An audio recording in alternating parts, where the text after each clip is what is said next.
Welcome back to the channel, everyone. If you love captivating stories about men transforming into women in unique and fascinating ways, then be sure to subscribe and give this video a thumbs up. Now, let's jump right into today's tale. Eddie Lucky Larkins didn't believe in genies, but he did believe in shortcuts. So when he found a battered brass lamp at a flea market with a suspiciously low price tag of $5, he figured he'd scored a vintage deal for his eclectic man cave. The vendor, an elderly woman with knowing eyes, had smirked when he handed over the cash. "Careful what you polish, young man," she'd said cryptically. Eddie had just winked. "Lady, I've been polishing things since I was 13. I'm an expert." Back in his cramped apartment, what realtors generously called cozy and what his friends called the bachelor shoebox, Eddie tossed his keys on the counter and examined his new treasure. The lamp was dented in places, with an odd patina that somehow caught the light despite its tarnished surface. $5 for this? Highway robbery, he chuckled, grabbing a greasy rag from his kitchen drawer. As he polished the lamp with vigorous strokes, he joked to himself, "Maybe this'll grant me a wish or two, like a pizza that never gets cold or a girlfriend who doesn't mind my collection of vintage action figures." The lamp shuddered in his hands, vibrating like a smartphone on steroids. Eddie nearly dropped it, letting out a startled, "What the?" Blue smoke billowed out with unexpected force, filling his tiny kitchen with the smell of cinnamon, burnt popcorn, and something indefinably exotic. The smoke swirled like a miniature tornado, knocking over his empty beer bottles and sending his "kiss the cook," his single apron fluttering to the floor. Before Eddie could utter a more colorful curse, a figure materialized from the smoke, part circus ringmaster, part Vegas lounge act, all attitude. The being stood about 6 feet tall, with cobalt blue skin that seemed to shimmer with inner light. He wore an immaculately tailored purple suit with gold trim that would make Prince jealous, and sported a goatee so perfect it looked drawn on with a ruler. "Greetings, master," the genie announced, bowing with a flourish that sent his coattails flapping.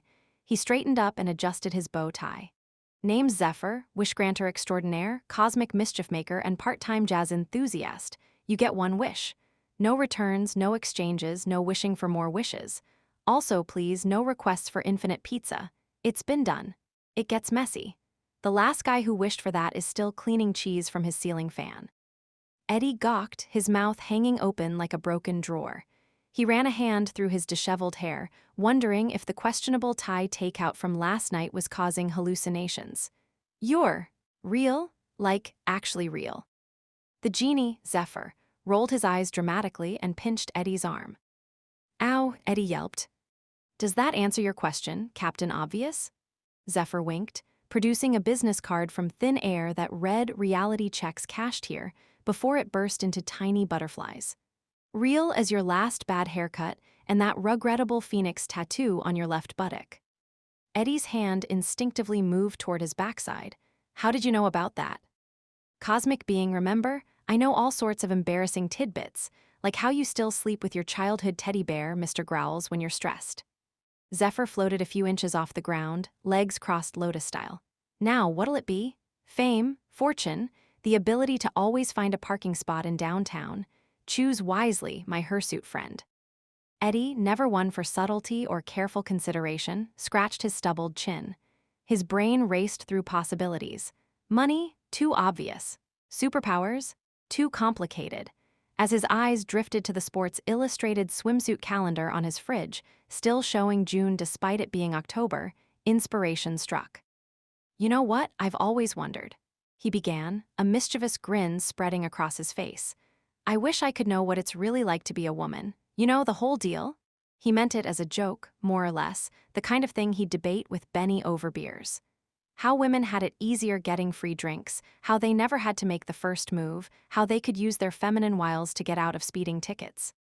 But the genie grinned, a smile that was equal parts delight and devious intent. His eyes sparkled like sapphires catching moonlight. "Now that's an interesting wish, not the usual make me rich or make her fall in love with me drivel." He cracked his knuckles, each pop sounding like a tiny firecracker. "Wish granted, my curious friend. Buckle up, Buttercup. This is going to be one heck of a ride." He snapped his fingers with a theatrical flourish. Eddie felt a jolt like he'd just licked a car battery while standing in a puddle. "Wait, I was kind of joking," he began, but his protest morphed into a gasp as tingles erupted across his skin, starting at his toes and racing upward. The transformation hit him like a tidal wave, exhilarating and terrifying all at once. First, his feet shrank, toes popping and curling as his heels pulled inward. He watched in fascinated horror as his hairy knuckles smoothed out, each hair dissolving like sugar in hot coffee. His toenails straightened and gleamed like tiny pink seashells, while his feet narrowed and arched. His old sneakers, size 11 Nikes he'd had since college, slipped off, suddenly clownishly large, revealing feet that looked almost dainty in comparison. "Holy crap," he exclaimed, wiggling his new, smaller toes experimentally. "My feet are cute." The genie chuckled, now lounging on an overstuffed chaise that definitely hadn't been in Eddie's kitchen before. "Oh, we're just getting started, honey. That's the appetizer in this 7-course meal of transformation." The tingling surged up his legs, causing his calves to slim and arch, muscles smoothing into elegant feminine curves. The coarse hair on his shins tingled intensely, as if each follicle was saying a final goodbye before dissolving away, leaving skin so smooth it looked airbrushed. His thighs plumped, rounding out and pressing together, creating a soft friction he'd never experienced. His jeans tightened until the seams threatened mutiny, the denim straining against his expanding lower half. "This is insane," Eddie gasped, running newly delicate hands over his transforming legs. "They feel like, not mine, but also better than mine ever did." "The female form is a masterpiece of design," Zephyr commented, filing his nails casually. "Curves in all the right places, speaking of which." Right on cue, Eddie's hips exploded outward with an audible pop that made him yelp in surprise. His pelvis shifted, tilting and giving him a new, unmistakably feminine sway. The sensation was bizarre, bones rearranging, ligaments stretching, fat redistributing itself with artistic precision. His butt lifted and rounded, filling his underwear to near bursting, the cotton boxer briefs suddenly feeling restrictive and completely inadequate for his new curves. He reached back in shock, feeling the soft, plush curves that had replaced his formerly flat backside. "Whoa, that's me, I've got back." The genie, now sipping a blue cocktail with a tiny umbrella, grinned. "Sir Mix-a-Lot would be proud. And yes, that caboose is all yours now. Might want to invest in some better underwear, by the way. Those boxers are fighting a losing battle." Eddie, though that name was starting to feel wrong somehow, felt a strange mix of embarrassment and pride. "This is the weirdest thing that's ever happened to me, by far, and I once woke up in a hotel bathtub with a mariachi band." "Told you to buckle up," Zephyr replied with a wink. "The scenic route has just begun." Upward the transformation went, his stomach flattening, waist cinching dramatically. He felt like he was being squeezed by an invisible corset, organs shifting to accommodate his new shape. The sensation wasn't painful, but intensely strange, like his body was clay being expertly reshaped by invisible hands. His beer belly, product of countless poker nights and pizza deliveries, melted away. In its place emerged a waist so narrow he could probably span it with his hands, flaring out to meet those newly luscious hips. "I have an hourglass figure," he marveled, running his hands down his sides, feeling the dramatic curve from ribs to waist to hips. "This is the kind of body I'd have stared at on the beach." "The kind you'll now catch others staring at," Zephyr corrected, summoning a full-length mirror that definitely wasn't part of Eddie's sparse decor. "Though I recommend developing a withering glare for the more obvious oglers." Eddie couldn't respond, too transfixed by his changing reflection. His hands were transforming now, palms softening like butter in the sun, fingers narrowing and elongating. His formerly bitten nails grew out, perfectly manicured with a subtle pink sheen that looked professionally done.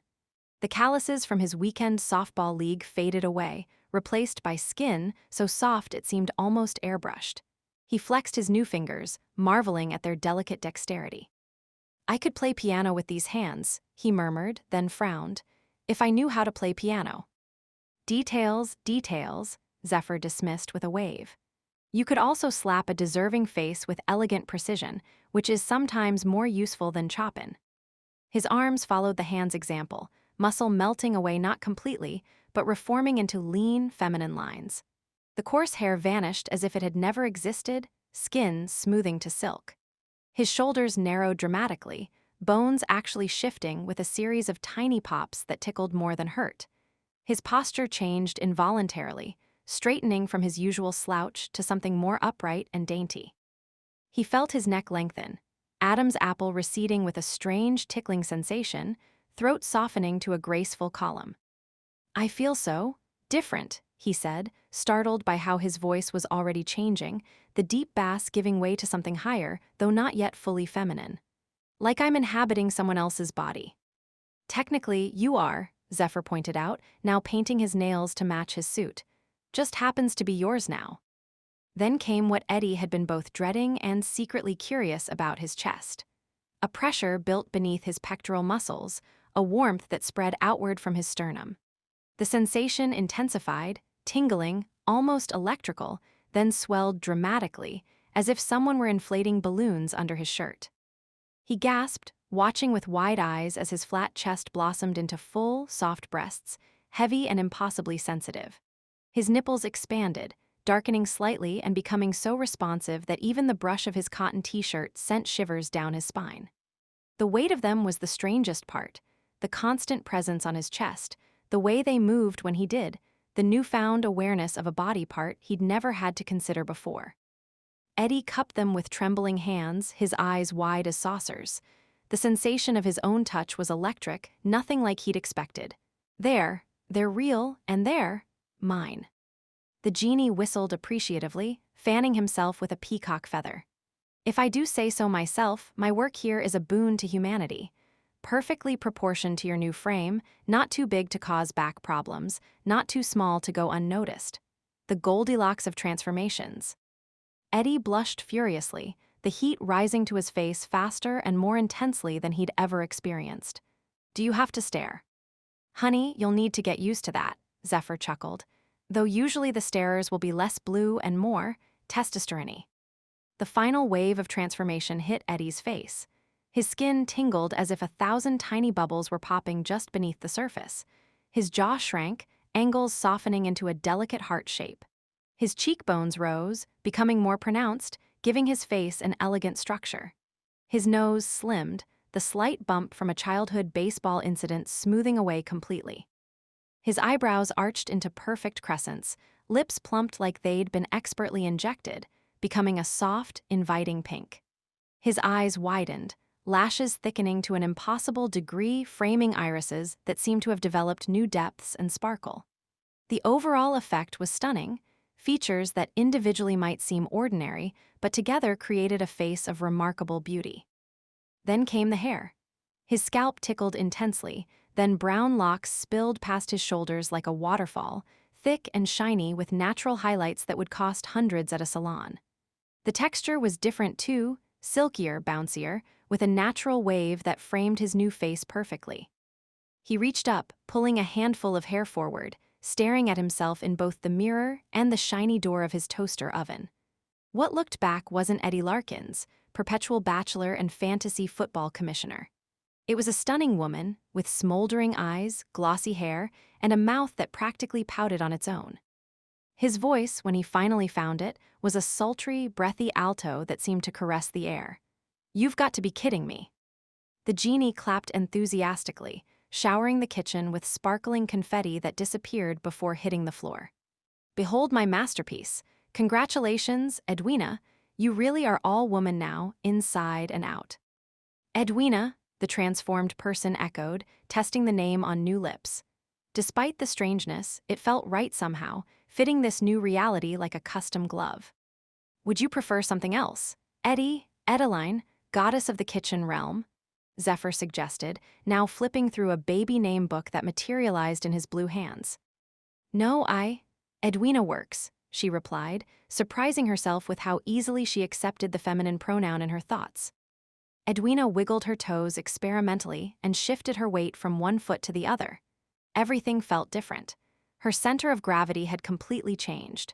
Her chest swayed with even the slightest movement, her hips rolled naturally, her balance had a mind of its own. Even the way air felt against her skin was new, every sensation heightened, more nuanced. "Why do I feel so aware of everything?" she asked, rubbing her arms. It's like my skin is more sensitive or something. Female skin has more nerve endings, Zephyr explained, now lounging sideways in midair. Plus, your brain chemistry is adjusting. The hormonal cocktail you're experiencing is quite the mixer. Testosterone out, estrogen in, changes everything from your emotional responses to how you perceive temperature. As if on cue, Edwina shivered.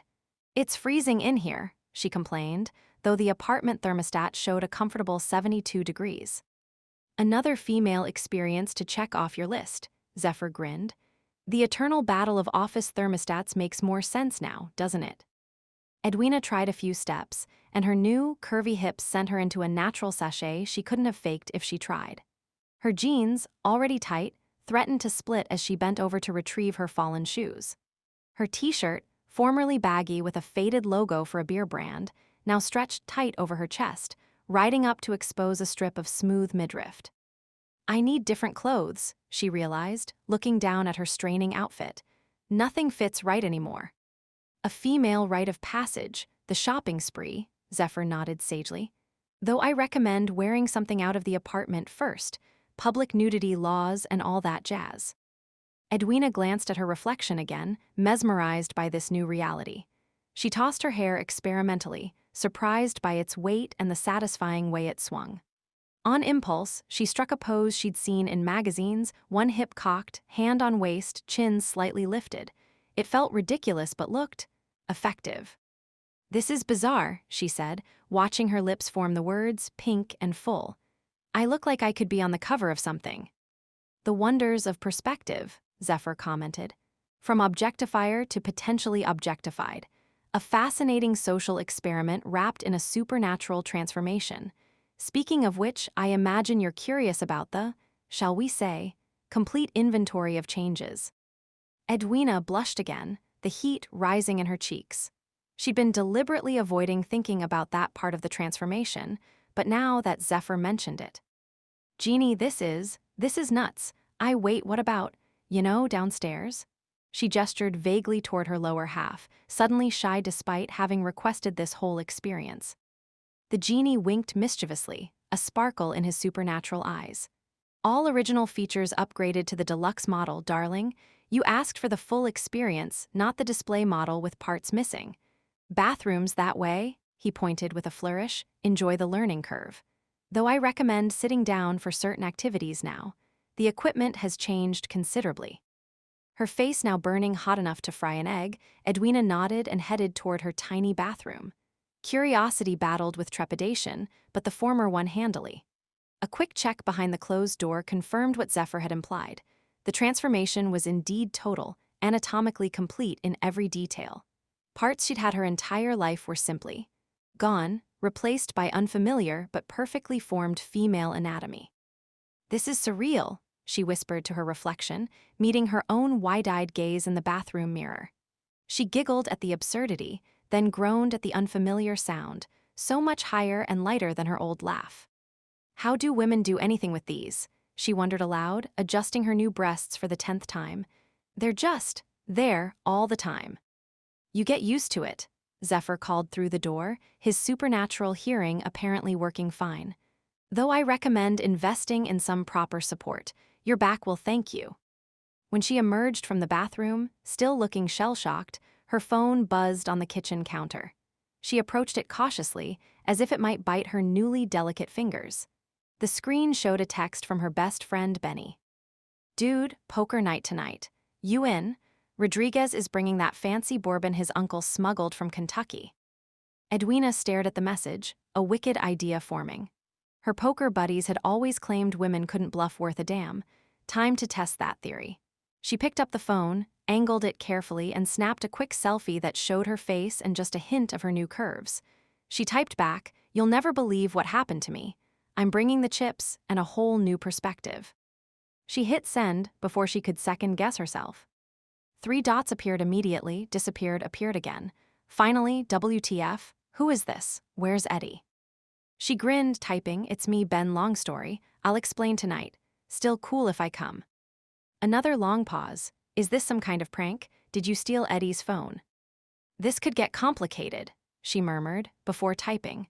Remember when you got so drunk after the socks lost that you peed in Mrs. Giannopolis's bird bath and told me it was giving the birds a bidet experience? Only Eddie would know that. The response came quickly. Dude, what happened to you? Magic lamp, Genie, gender swap, the usual Tuesday night stuff. Bullshit, for real though. For real, save me a seat, and maybe some clothes, nothing I own fits anymore. Back in the kitchen, Zephyr stretched dramatically, his arms extending to impossible lengths before snapping back to normal. Well, this has been delightful, but I should explain the fine print. You've got 24 hours with your new equipment. After that, it's your call. Keep the wish or go back to your regularly scheduled testosterone. Edwina looked up from her phone, surprised. I get to choose. I thought wishes were permanent. Standard policy for first-time gender swappers, Zephyr explained, producing a contract that floated in midair, text too small to read. After 24 hours, you'll have experienced enough to make an informed decision. Menstruation not included in the trial period, by the way. That would be cruel even by Genie standards. Edwina considered this, running her hands down her new curves, feeling the unfamiliar but not unpleasant weight of her breasts, the sway of her hips. She tried a little dance, hair bouncing, chest jiggling, hips swaying naturally. She laughed, a melodious sound that filled the kitchen. This is actually kind of amazing, she admitted. I mean, weird as hell, but amazing too. Most worthwhile experiences are both, Zephyr nodded sagely, like skydiving or karaoke. Edwina smirked, tossing her hair with a flick of her now perfect hand. Deal, she said, feeling a strange new confidence bubbling up. But I'm not cleaning up after myself. That's still your job, right? Isn't there some Genie clause about cleaning up magical messes? The Genie winked, his form already starting to become translucent. Be careful what you wish for, Edwina. That's how I ended up stuck in a lamp for 3 centuries. Someone wished I'd clean up after myself a bit too literally. He snapped his fingers one last time, and the brass lamp rose from the counter, hovering at eye level. I'll be in here if you need me. Just give it a polish, and try not to get into too much trouble with that new body. Though, he added with a mischievous grin, a little trouble can be educational. And with that, Zephyr dissolved into blue smoke that funneled back into the lamp. It dropped gently onto the counter with a small, final puff of cinnamon-scented vapor. Edwina stood alone in her kitchen, transformed completely, her mind racing with possibilities. She grabbed her jacket, now comically large on her smaller frame, and her keys. Her phone buzzed again. Benny, this I gotta see. Rodriguez says he has a sister about your size. I'm telling him you had a fashion emergency. She grinned, slipping the phone into her pocket and heading for the door. Ready to tackle the world, one high-heeled, wobbly, wildly feminine stride at a time.